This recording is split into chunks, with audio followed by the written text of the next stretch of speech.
Now, as we said, we always try to look at how many ways a particular substance can exist. For example, solid means two different type minimum, crystalline versus amorphous. Now, can crystalline substance also exist in multiple different ways? Yes, it depends upon the nature of intermolecular forces between the particle, and that depends upon on the nature of particle.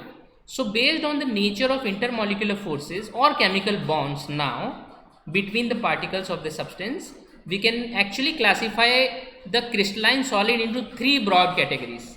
Actually, not three but four broad categories.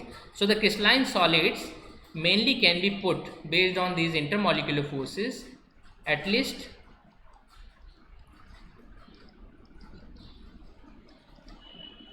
actually I'm just, let me not confuse you, simply say four different types. Okay, based on intermolecular forces, crystalline solid can be of four different types. Okay, so let's look at let's start with the simplest one that you already are aware, the ionic solids. What are the ionic solids? You know what kind of interactions are there between the particle. First of all, when we say ionic solid, what do you imagine about the ionic solid? You always imagine one cation, one anion. Most of the time cation is your what? A metal, and anion is your non-metal. Sometimes you may even have group of particle in as a negative ion. Let's say sulfate. We just looked at one ionic crystal, copper sulfate. So copper is metal, but sulphate is like a composite ion, है ना. पूरा group जो है sulphur और 4 oxygen का, that forms composite ion and gives you copper sulphate ionic substance. Okay, so it depends upon what kind of negative ion and what kind of positive ion you have, that will lead to certain structure. I have just told you that. So what kind of interactions dominate in ionic solid? The coulombic or electrostatic, because जहाँ पे positive और negative ion होगा वहाँ पे केवल electrostatic interaction ही होगा. ठीक है, तो ये जो सब्सटेंस होता है जो जिसको हम आयनिक सॉलिड कहते हैं, उसका फंडामेंटल पार्टिकल क्या होगा बताइए. उसका फंडामेंटल पार्टिकल एक्चुअली एक आयन ही तो है. See when you try to break like a ionic solid, you can continue to break until you get positive and negative ions separately. But of course, when we discuss the property of ionic solid, we say that sodium and chloride together, right? But even in the liquid they get separated. So ions are the fundamental constituents, or let's say the basic particles of ionic solid. Okay, तो ऐसे solid जो होते हैं उसके अंदर जो interactions होती हैं वो किस तरह की होती हैं? Mostly electrostatic. So then their properties, we will discuss these properties little bit later comparatively. Just hold on to this, but I can actually discuss the conductivity at least here. Their nature, hardness and strength I can discuss in a comparative manner, but I can discuss at least the electrical property. आपको पता ionic solid जो है या तो solid state हो या उसकी solid state होता है, और इसके बीच इसको आप अगर इसके अक्रॉस अगर आप पोटेंशियल लगाते हैं तो इसका रेजिस्टेंस बहुत हाई मेजर होता है. ठीक है ना. ऐसा क्यों है? क्योंकि आयंस अभी फ्री नहीं है मूव होने के लिए, यहाँ से वहाँ पे आयंस जो हैं. और हमको पता है कि मटेरियल जो है केवल मेटल्स के अंदर इलेक्ट्रॉन्स के द्वारा कंडक्टिविटी होती है, या एलिमेंट के अंदर कंडक्टिविटी जो है, प्योर एलिमेंट होते हैं उसमें कंडक्टिविटी जो है इलेक्ट्रॉन से होती है. बट किसी सब्सटेंस में अगर आयंस हैं तो कंडक्टिविटी आप एक्सपेक्ट किससे करेंगे? आयंस के द्वारा. अब आयंस फ्री हैं ही नहीं तो कंडक्टिविटी होगी नहीं, मतलब रेजिस्टेंस बहुत ज़्यादा होगा. जब आप पोटेंशियल अप्लाई करेंगे across this, let's say if you apply positive versus negative here, okay, across the crystal, then you will find that there will be almost zero conductivity or the resistance is very high. In other way you can say that the solid of this ionic substance or solid crystal of ionic substance behave more like an insulator in the solid state. But what do you think will happen if you try to just heat it and melt it, bring it to the liquid state? Now ions are free to conduct the electricity. So the moment it turns into the liquid state or molten state, or in the aqueous phase where you put the solid in aqueous where ions are separated, wherever ions are separated or little bit free from each other, they start conducting the electricity. So the same thing becomes conductor, the same substance becomes conductor either in the liquid state or in the solution phase. That means in the when it is put in the aqueous phase. So but in the solid it will be almost like an insulator, and it is very easily correlated because of the arrangement of the particle, right? Is it clear? And obviously we know that their melting temperatures are generally high. Comparatively, I will discuss this later again, but I am saying that you can't simply melt sodium chloride that easily, because you need to break all the sodium and chloride interactions simultaneously in the whole of the solid. In the whole of the solid, it will require tremendous amount of energy per mole, because every particle is attracted by neighboring particle also. It is never, please see, it is not just the interaction between one of sodium and another of chloride. No, each sodium is also surrounded by about 6 of chloride, and each chloride is also surrounded by 6 of sodium. So in that sense, it will require much higher energy than you consider only for one particle. Collectively, when you have to make this whole solid substance as liquid, you require much higher energy. That's why the melting temperatures are generally high. This is one important aspect. So basically we are discussing the crystalline substance which is of ionic nature, and what are the typical properties that you generally experience about this ionic solid. And of course, when you try to break this, as I said, we have just discussed about the cleavage property of the solid. Generally you can't break, first of all, that easily, again because there is a collective interaction in the whole solid which are so hard, which seems to be so hard, and you simply can't apply some little force and break it. No, that won't happen. But even if you apply the sufficient force and if you try to break it, you know that you generate new surfaces which are also smooth, okay, and the whole solid actually breaks all of a sudden, because all the interactions are broken all of a sudden. So this kind of nature where any material breaks all of a sudden, it's called brittleness, है ना. के बाद में अगर हम देखें तो दूसरा familiar type of solids is covalent solid, because यहाँ पे जो नेचर ऑफ बॉन्डिंग है कोवेलेंट बॉन्डिंग है. यहाँ पे जो नेचर ऑफ बॉन्डिंग था आयोनिक बॉन्डिंग था, और यहाँ पे जो नेचर ऑफ बॉन्डिंग होगा वो कोवेलेंट बॉन्डिंग होगा. अच्छा, कोवेलेंट बॉन्डिंग जो है, अब यहाँ पे हम जो बात करने वाले हैं इन सॉलिड्स के अंदर, तो ऐसे कोवेलेंट सब्सटेंस की बात करें जो एक ही तरह के एटम से बने, मतलब elemental covalent substance, not the molecular covalent substance. Molecular covalent substance को हमने यहाँ पे रखा हुआ है किसी रीजन से, ये आपको बाद में पता चलेगा. बट जब हम प्योर कोवेलेंट, हम यहाँ पे एक्चुअली में ये जो हम इनको ये भी कहते हैं नेटवर्क सॉलिड. नेटवर्क सॉलिड उसी में पॉसिबल है जहाँ पे हर एक एटम जो है एक चेन बनाता है by bonding to the similar type of atom in the form of chain. For example, diamond, carbon in diamond, you know that each carbon is bonded to 4 more carbon, and that way the whole chain grows everywhere. Similarly, carbon in graphite, it is bonded to 3 more carbon, not 4. So in that sense it forms like a planar structure, but this planar structure can be extended to any length in a plane, okay, any length in a plane across in 2 dimensional. Of course, it does not grow in 3 dimension because there are only 3 bond each carbon is forming. Each carbon forms 3 bond. You can see that, right? So in that sense, there is a network of covalent bond between the particle of the same element.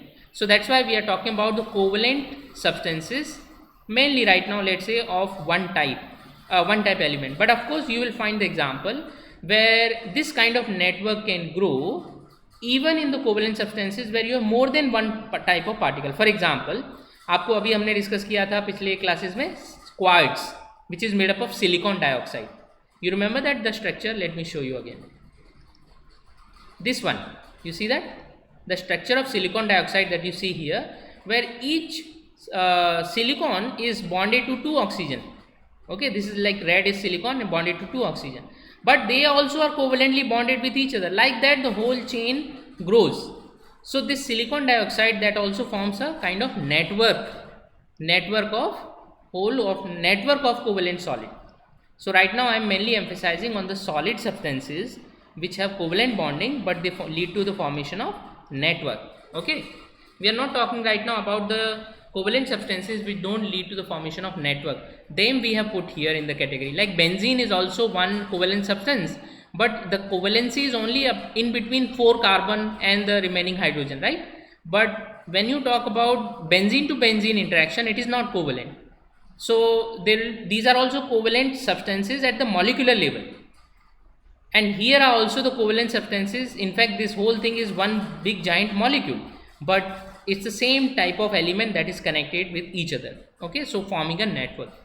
What is the property of this? So of course the fundamental particle are here atoms. Okay, even if in a molecule the fundamental particle, you can account that silicon is bonded to 2 oxygen and they are also bonded covalently with others. So like that the network goes. There is another thing which is given here is silicon carbide. Okay, like aluminum nitride, all these things, or let's say graphite. Okay, so covalent bonding is the property. Just like in case of ionic substances, we have electrostatic interaction. Here we have covalent bonding, the bonding which is formed by sharing of electron. Okay, it is not because of the formation of what, cation and anion, but because of sharing of electron between the neighboring atom. Okay, of course there are many examples like this. So they are generally hard. Not all of them will be hard, you know that, right?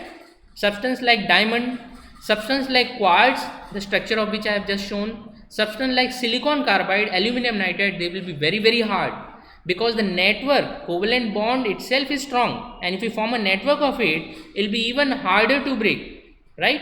So that's why these substances are very hard. Now if you talk about the graphite, we have put it in the category of soft material. See, the problem is, if you try to imagine the graphite entirely together, then definitely it looks like a soft material, because you can write through it, and you know that very easily some of the portion of graphite is easily displaced on the piece of paper, right, from your pencil. But at the individual molecular level, each sheet, if you just talk about just one sheet of graphite, these are sliding from each other because they are held together by weak van der Waals interaction. Each sheet is held to the next sheet by weak van der Waals forces. So you can easily break them. Van der Waals forces are weaker, right? I know, because they could be like simple weaker interaction, the dipolar or hydrogen bonding, those kind of interaction. So they can be easily broken. In this case, the van der Waals interaction can be easily broken. So if you observe only that property, then definitely graphite is a soft material. And mostly we are writing these things, categorizing these properties only based on our general observation. So something looks hard like diamond, but graphite looks soft. Okay, now electrically your diamond will be insulator. Most of these hard material that I have talked about here, these one, they will be insulator, because first of all they are made up of non-metals. You can see that very clearly, non-metal or semi-metal. So they don't have free electrons easily available with them, number one. Okay, these substances which are forming the network of covalent bond, they don't have free electron, so they will not conduct electricity, so they will be insulator. But if you talk about graphite, you studied in your 11th class, if you remember, that each carbon is sp2 hybridized. Can you see that? Just like in benzene, each carbon here in graphite is also sp2 hybridized. Here it is sp3 hybridized. In diamond, each carbon is sp3 hybridized, where all the covalent bonds are formed with each carbon. 4 covalent bonds are formed with each carbon, and no free electron is available. But in case of this, if you look at,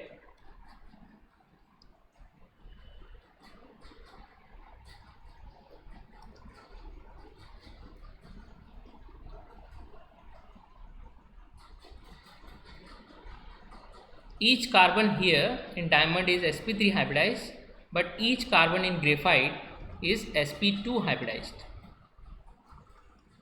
because you can very easily see that each carbon is forming the bond with 3 more carbon atom. Okay, so sp2 hybridized. sp2 hybridization मतलब एक free electron इस carbon का अभी भी available है p orbital में, above and below. Remember p orbital perpendicular.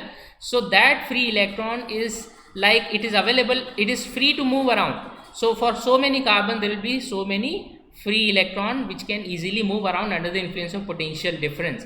That's why graphite can conduct electricity. So this is very easy to understand. And of course, generally I have said, if you talk about these kind of substances, then they will be found to be very hard. You can't simply break them because there is a lot of network of covalent bond, right? So there are differences. There are some exceptions here like graphite, but in general you will find that covalent networks, they are also very hard. They are hard, and of course their melting temperature will be also very high. In fact, their melting temperature will be even higher than ionic substances, simply because covalent bond is not easy to break, and ionic interactions are like, they are a little bit weaker per mole. These interactions are weaker than per mole the interactions of covalent bonding. If we just talk about one sodium and one chloride interaction versus if we talk about one carbon-carbon interaction in covalent bond, this bond is much more stronger than this bond in sodium and chloride, because here it is directional and it is fixed. Electrons are fixed between the two nucleus, while here this is the just charge which is distributed on the whole of the cation and anion. So there is a little weakness about it, and definitely that's why the diamond kind of material, they have very high temperature. You know at what temperature generally diamond can melt? What is the melting temperature of diamond, or let's say graphite also? If you want to completely talk about melting, means breaking of these carbon-carbon bond, that means you require tremendous energy. So the carbons are separated from each other at a very high temperature, about 35 to 3600 degrees Celsius, while your ionic solid like sodium chloride can be melted into about 700 to 800 degrees Celsius. So that's the difference. Okay, I hope you understand what I am saying. Okay, the difference is mainly because stronger covalent interaction between the two particles versus little bit weaker ionic interaction relatively between the two particles here. Okay.